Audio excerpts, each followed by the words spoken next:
Well, I think right now perception is really 90% of the reality. And right now, I think Iran believes it has the upper hand vis-a-vis its discussions with the United States. It's being very adamant that it receives some form of payment for reopening the Strait of Hormuz, even as a precondition.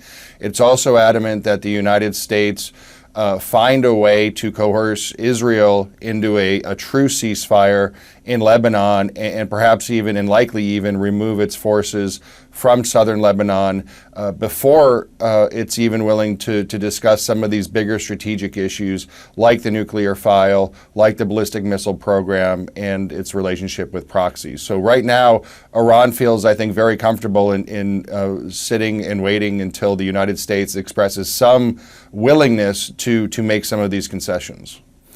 I think really now the biggest thing from a discussion standpoint, negotiation standpoint, is to come away with some agreement that does not look worse than the JCPOA agreement that President Obama signed in 2016 and that President Trump was very critical of and pulled the United States out of early in his first term.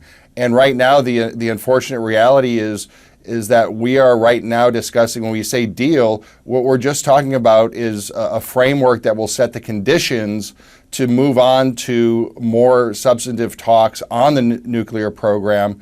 And to get there, the U.S. is likely going to have to bend, one, on again, the provision of funds to Iran in some form or fashion, and two, convincing Israel to stand down in Lebanon.